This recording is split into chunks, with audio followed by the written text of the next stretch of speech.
ശ്രീജിത്ത് പണിക്കർ കൂടി ചേരുന്നുണ്ട്. ശ്രീജിത്ത്,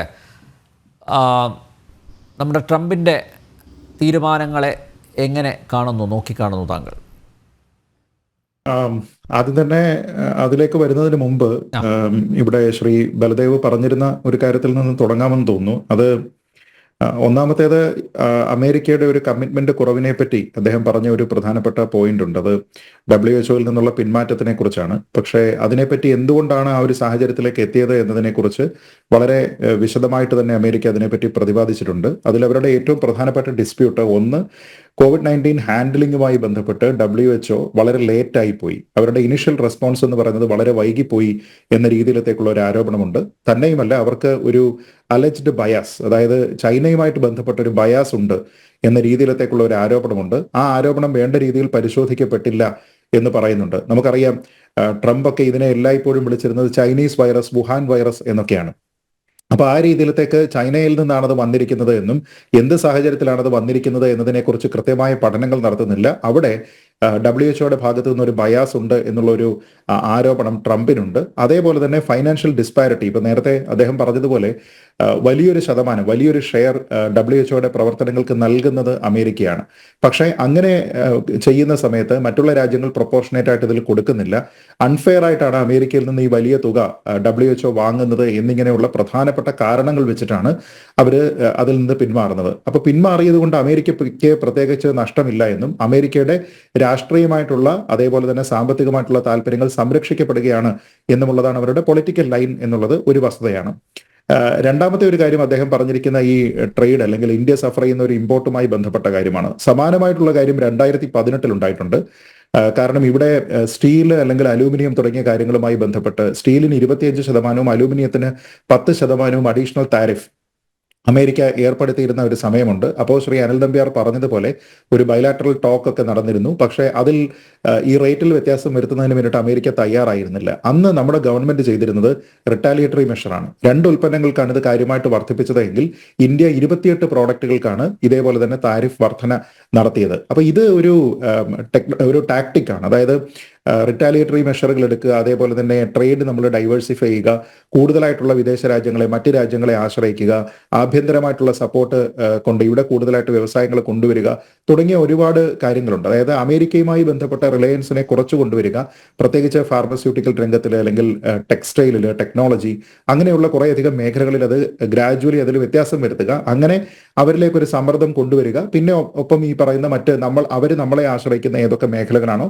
അവിടെ റിട്ടാലിയേറ്ററി ആയിട്ടുള്ള ഒരു ടാക്സ് സിസ്റ്റം കൊണ്ടുവരിക എന്നതൊക്കെ തന്നെ നമ്മുടെ ഒരു വിദേശ നയത്തിന്റെ ഭാഗമാണ്. അത് 2018 നേരത്തെ ഇത് സംഭവിച്ചപ്പോൾ ഈ നെഗോസിയേഷൻസ് എല്ലാം പരാജയപ്പെടുമ്പോൾ 2019 പൊടുന്നനെ നമ്മൾ 28 ഉൽപ്പന്നങ്ങളുടെ താരിഫ് നമ്മൾ വ്യത്യാസപ്പെടുത്തിയിരിക്കുന്നത്. അപ്പൊ ഇത് ഒരു അന്താരാഷ്ട്ര നയത്തിന്റെ ഭാഗമാണ്. പിന്നെ നമ്മളെ അഫക്ട് ചെയ്യാമെന്ന് പറയപ്പെടുന്ന മറ്റൊരു കാര്യം എന്ന് പറയുന്നത് ഇല്ലീഗൽ മൈഗ്രൻസിന്റെ കാര്യമാണ്. ഇല്ലീഗൽ മൈഗ്രൻസ് ആയതുകൊണ്ട് തന്നെ അതിൽ നമ്മുടെ രാജ്യത്തിന് ഒരു വലിയ സേ ഇല്ല എന്നുള്ളത് മനസ്സിലാക്കുക.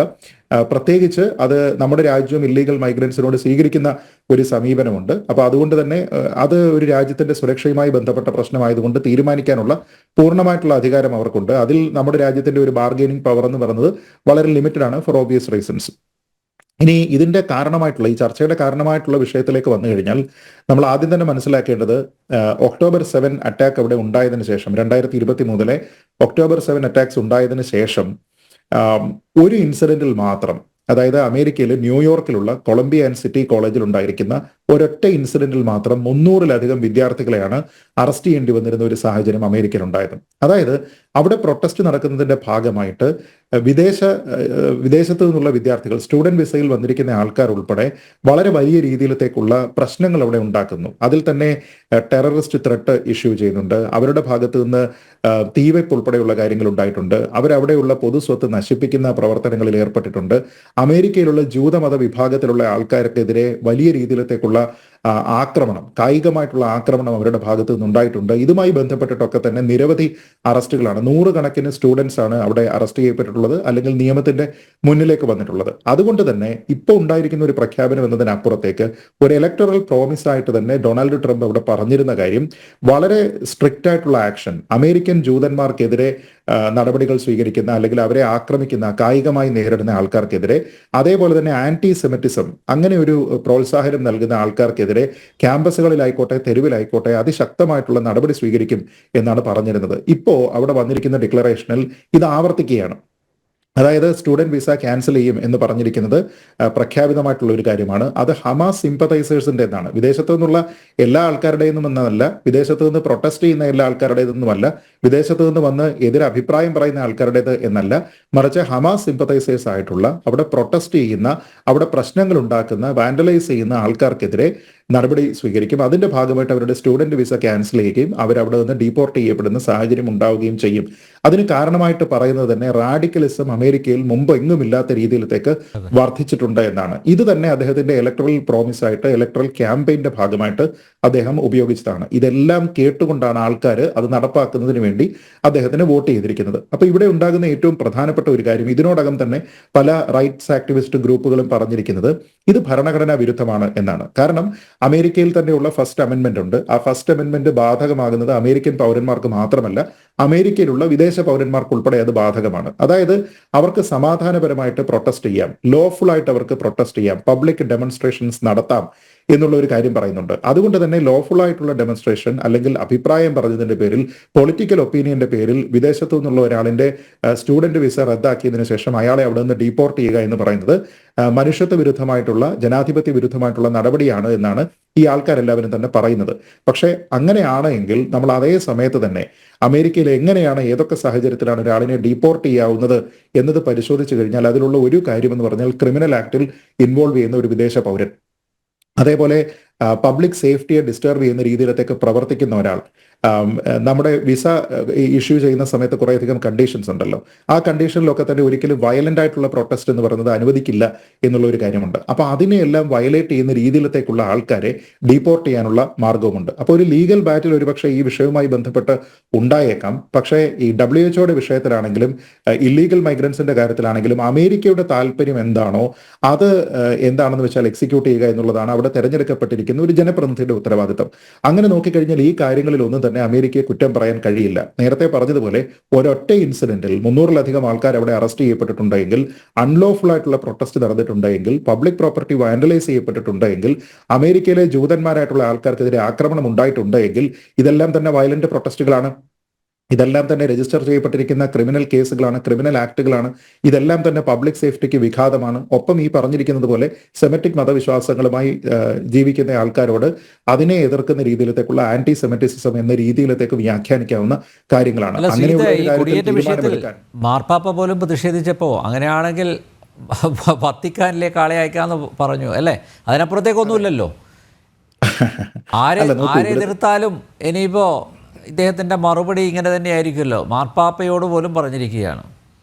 അല്ല, തീർച്ചയായിട്ടും അതിന്റെ ഒരു പ്രശ്നം എന്ന് വെച്ചാൽ അമേരിക്ക നേരിടുന്ന ഏറ്റവും വലിയ പ്രശ്നം എന്താണ് എന്ന് ചോദിച്ചു കഴിഞ്ഞാൽ നമ്പർ 1 ആൻസർ എന്ന് പറയുന്നത് ഇല്ലീഗൽ മൈഗ്രേഷൻ ആണ്. അവരെ സംബന്ധിച്ചിടത്തോളം ആ രാജ്യത്തിന്റെ വിഭവങ്ങൾ എന്ന് പറയുന്നത് അവിടെയുള്ള ജനങ്ങൾക്കാണ് പ്രൈമറിലി ഇത് കൊടുക്കുന്നത്. അതിനപ്പുറത്തേക്ക് അതിന് ഡിസർവ് ചെയ്യുന്ന ആൾക്കാർക്ക് ഡോക്യുമെന്റഡ് ആയിട്ടുള്ള സിറ്റിസൺസ് ആയിരിക്കണം. ഈ ഇല്ലീഗൽ മൈഗ്രൻസ് എന്ന് പറയുമ്പോൾ അവർ അൺഡോക്യുമെന്റഡ് ആണ്. അവർക്ക് യാത്രാ രേഖകളില്ല, വാലിഡ് ആയിട്ടുള്ള വിസ ഇല്ല, വാലിഡ് ആയിട്ടുള്ള ഒരു വർക്ക് കോൺട്രാക്ട് ഇല്ല, വാലിഡ് ആയിട്ടുള്ള ഒരു സ്റ്റേ പെർമിറ്റ് ഇല്ല. ഇങ്ങനെയുള്ള കാര്യങ്ങൾ ഇല്ലാതിരിക്കുന്ന ആൾക്കാർ അവിടെയുള്ള പല ജോലികളും ചെയ്തുകൊണ്ട് ഈ സിസ്റ്റത്തിന്റെ മുന്നിലേക്ക് വരാതെ രഹസ്യമായിട്ട് കഴിയുകയാണ്. അങ്ങനെ വരുന്ന ആൾക്കാരെ അവിടെ തന്നെ അത് ഒരു കാര്യം കൂടെ നമ്മൾ ചർച്ച ചെയ്യേണ്ടതില്ല. അതായത് അമേരിക്ക പോലുള്ള ഒരു രാജ്യത്ത് എങ്ങനെ ഇങ്ങനെ ഇല്ലീഗലായിട്ട് മൈഗ്രൻസ് എത്തിപ്പെടുന്നത് മാത്രമല്ല, എത്രയോ വർഷങ്ങളായിട്ട് അവരവിടെ താമസിക്കുകയും ചെയ്യുന്നു എന്നുള്ളത്. അനധികൃത കുടിയേറ്റം എന്ന് പറയുന്നത് ഏറ്റവും പ്രധാനം അവിടെയുള്ള ട്രസ് പാസിങ്ങുമായി ബന്ധപ്പെട്ടാണ്. അതുകൊണ്ട് തന്നെയാണ് നമ്മളവിടെ ഈ മെക്സിക്കോയുമായി അതിർത്തി പങ്കിടുന്ന സ്ഥലങ്ങളിലെല്ലാം തന്നെ ഞങ്ങൾ അവിടെ മതിൽ കെട്ടാൻ പോകുന്നു, അങ്ങനെയുള്ള കുറേയധികം കാര്യങ്ങളുണ്ടാകുന്നു. ഇപ്പോൾ അതിന്റെ ഒരു സൂപ്പർലേറ്റീവ് അവസ്ഥയാണ് നമ്മൾ കാണുന്നത്. ഗൾഫ് ഓഫ് മെക്സിക്കോ എന്ന് പറയുന്നത് ഗൾഫ് ഓഫ് അമേരിക്ക എന്ന രീതിയിലത്തേക്ക് റീനെയിം ചെയ്യുന്നു എന്ന രീതിയിലൊക്കെ നമ്മൾ കാണുന്നുണ്ട്. അപ്പോൾ നെയ്ബറിംഗ് രാജ്യങ്ങളിൽ നിന്ന് ആൾക്കാർ ഇങ്ങനെ അവിടേക്ക് വരുന്നു എന്നുള്ളത് ഒന്നാമത്തെ കാര്യം. രണ്ടാമത്തെ കാര്യം ശ്രീ അനിൽ, അവിടെ വാലിഡ് വിസയിൽ വരുന്ന ആൾക്കാർ ആ വിസ എക്സ്പയർ ആയതിനു ശേഷവും രാജ്യത്തിന് പുറത്തേക്ക് പോകാതിരിക്കുന്നു എന്നുള്ളതാണ്. അപ്പൊ എൻട്രി എന്ന് പറയുന്നത് ലീഗലാണെങ്കിൽ അതിന്റെ ലീഗലായിട്ടുള്ള ഒരു ഡേറ്റ് കഴിഞ്ഞു കഴിഞ്ഞാൽ അതിനപ്പുറത്തേക്ക് അവരവിടെ ഓവർ സ്റ്റേ ചെയ്യുന്നു. അങ്ങനെ ഓവർ സ്റ്റേ ചെയ്യുന്ന ആൾക്കാർ പിന്നീട് അവിടെയുള്ള ആൾക്കാർക്ക് കിട്ടേണ്ടതായിട്ടുള്ള പല തൊഴിലുകളും അവർ സമ്പാദിക്കുന്നു, അവർ രഹസ്യമായിട്ട് അവിടെ കഴിയുന്നു. അങ്ങനെ വരുന്ന സമയത്ത് രണ്ട് പ്രശ്നങ്ങളാണ്. ഒന്ന്, അവിടെയുള്ള ആൾക്കാർക്ക് കിട്ടേണ്ടുന്ന അവസരങ്ങൾ അവർ കവർന്നെടുക്കുന്നു. 2, അവിടെയുള്ള ആൾക്കാരുടെ വിഭവങ്ങൾ അവർ ഉപയോഗിക്കുന്നു.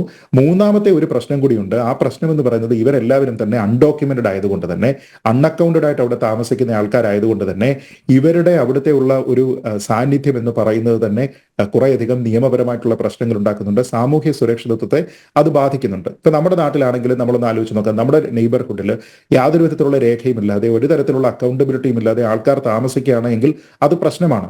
നമ്മുടെ നാട്ടിൽ തന്നെ ഒരു വലിയ പ്രദേശത്തേക്ക് ഇതേപോലെ ബംഗ്ലാദേശിൽ നിന്ന് അനധികൃതരായിട്ടുള്ള അൺഡോക്യുമെന്റഡ് ആൾക്കാർ വന്ന് ഇവിടെ താമസിക്കുന്നു എന്ന് പറയുന്നതിന്റെ പേരിലാണല്ലോ ഉണ്ടായ പ്രശ്നങ്ങളെ തുടർന്നാണല്ലോ ആസാം അക്കോർഡ് രാജീവ് ഗാന്ധി സൈൻ ചെയ്യുന്ന സാഹചര്യം പോലും ഉണ്ടാകുന്നത്. എന്ന് വെച്ച് കഴിഞ്ഞാൽ ഏതൊരു രാജ്യത്തിനെ സംബന്ധിച്ചിടത്തോളം ഇല്ലീഗൽ മൈഗ്രേഷൻ എന്ന് പറയുന്ന ഒരു പ്രശ്നമാണ്. ഇപ്പൊ നമ്മുടെ രാജ്യത്ത് നിന്നും സപ്പോസ് 20,000 പേര് അല്ലെങ്കിൽ 2 ലക്ഷം പേര് ഇല്ലീഗലായിട്ട് അമേരിക്കയിൽ ഉണ്ടെങ്കിൽ അവരെ അവിടെ പരിപാലിപ്പിക്കുന്നതിനോ അവർക്ക് തൊഴിൽ കൊടുക്കുന്നതിനോ അമേരിക്കയ്ക്കുള്ള പ്രശ്നമല്ല ഇവിടുത്തെ പ്രധാനപ്പെട്ട കാര്യം. ആ വിഭവങ്ങളുടെ യൂട്ടിലൈസേഷനോ അല്ലെങ്കിൽ അവർക്ക് അക്കൗണ്ടബിൾ ആയിട്ടുള്ള ജോലി നൽകുക എന്നതിനപ്പുറത്തേക്ക് അവരുടെ പ്രൈമറി കൺസേൺ എന്ന് പറയുന്നത് ഇവർ യാതൊരു വിധത്തിലുള്ള രേഖകളുമില്ലാതെ അനധികൃതമായിട്ട് കള്ളത്തരത്തിൽ അവിടെ കഴിയുന്ന ആൾക്കാരാണ്. ഓവർ സ്റ്റേ ചെയ്യുകയാണ്. അങ്ങനെ ചെയ്യുന്ന ആൾക്കാരെ സംബന്ധിച്ചിടത്തോളം അതിലൊരു സാമൂഹ്യ സുരക്ഷിതത്വത്തിന്റെ ഒരു പ്രശ്നമുണ്ട്. സോഷ്യൽ സെക്യൂരിറ്റി എന്ന് പറയുന്ന ഒരു കൺസേൺ ആണ്. അങ്ങനെയുള്ള ആൾക്കാർ ഏതെങ്കിലും ക്രിമിനൽ ആക്ടിവിറ്റി ചെയ്തു കഴിഞ്ഞാൽ അതുമായി ബന്ധപ്പെട്ടവരെ ട്രേസ് ചെയ്യുന്നതിന് പോലും കുറേയധികം പ്രശ്നങ്ങളുണ്ട്. കാരണം ഇവർ ഒരുപക്ഷെ രേഖകളൊന്നും തന്നെ ഇല്ലാതെ അവിടെ കഴിയുന്നത് കൊണ്ട് ഇവരെ കണ്ടുപിടിക്കുക എന്ന് പറയുന്നത് പോലും എളുപ്പമാവില്ല. അങ്ങനെ ഒരു രാജ്യത്തിന്റെ വിഭവങ്ങളെ, അവിടെയുള്ള ആൾക്കാരുടെ അവസരങ്ങളെ, അവിടെയുള്ള രാജ്യത്തിന്റെ സാമൂഹ്യ സുരക്ഷിതത്വത്തിനെ ഒക്കെ തന്നെ ബാധിക്കുന്ന രീതിയിലത്തേക്ക് ആൾക്കാർ അവിടെ താമസിക്കുന്നുണ്ട് എങ്കിൽ അതിനെതിരെ നടപടിയെടുക്കാനായിട്ട് ഒരു രാജ്യം എംപവേർഡ് ആണ്, കോൺസ്റ്റിറ്റ്യൂഷണലി എംപവേർഡ് ആണ്. നിയമനിർമ്മാണം ഉണ്ടാകുന്നത് അതിന്റെ പേരിലാണ്. അതേപോലെ തന്നെയുള്ള പ്രശ്നമാണ് വിദേശത്ത് നിന്ന് വരുന്ന ആൾക്കാർ. ഇപ്പൊ സ്വദേശികളായിട്ടുള്ള ആൾക്കാരും വിദേശികളായിട്ടുള്ള ആൾക്കാരും ഒരു രാജ്യത്ത് വന്ന് പ്രശ്നം ഉണ്ടാക്കുക എന്ന് പറയുന്നത് 2 തരത്തിലാണ്. ഇപ്പൊ അമേരിക്കയിലുള്ള ആൾക്കാർ തന്നെ വയലന്റ് പ്രൊട്ടസ്റ്റിലാണ് ഏർപ്പെടുന്നത് എങ്കിൽ അവർ അമേരിക്കൻ സിറ്റിസൺ ആണ് എന്നതുകൊണ്ട് തന്നെ അവരെ അവരുടെ നിയമത്തിന്റെ മുന്നിൽ ട്രീറ്റ് ചെയ്യുന്നതിന് സെപ്പറേറ്റ് ആയിട്ടുള്ള ഒരു മാർഗമുണ്ട്. പക്ഷേ വിദേശത്ത് നിന്നുള്ള ഒരാളിനെ, പോലീസുകാരൻ എന്താ ഈ വീട്ടിൽ കാര്യം എന്ന് പറയുന്നത് പോലെ, വിദേശത്ത് നിന്ന് പഠിക്കാനുള്ള ആവശ്യത്തിന് വേണ്ടിയിട്ട് സ്റ്റുഡന്റ് വിസയിൽ വന്നിരിക്കുന്ന ഒരാൾ നമ്മുടെ രാജ്യത്ത് വന്നിട്ട് നമ്മുടെ നാട്ടിലുള്ള സിറ്റിസൺ ആയിട്ടുള്ള ഒരു അമേരിക്കൻ ജൂവിനെ ആക്രമിക്കുന്നതിന് വേണ്ടിയിട്ട് മുതിർന്നാൽ അത് കൂടുതൽ ഗുരുതരമായിട്ടുള്ള ഒരു പ്രശ്നമാണ്. അങ്ങനെ ഒരു ലോലെസ്നെസ് അമേരിക്കയിൽ ഉണ്ടാകാൻ പാടില്ല എന്ന് ചിന്തിക്കുന്ന ഏതൊരാളിനും ട്രംപ് എടുത്തിരിക്കുന്ന തീരുമാനത്തിനോടൊപ്പം നിൽക്കാൻ മാത്രമേ കഴിയുകയുള്ളൂ എന്നാണ് ഞാൻ കരുതുന്നത്. കാരണം ജനാധിപത്യത്തിലും ആൾക്കാരുടെ സുരക്ഷിതത്വത്തിലും നമ്മൾ എല്ലാവരും തന്നെ വിശ്വസിക്കുന്നു എന്നുള്ളതാണ് അതിന്റെ കാരണം. ഓക്കെ.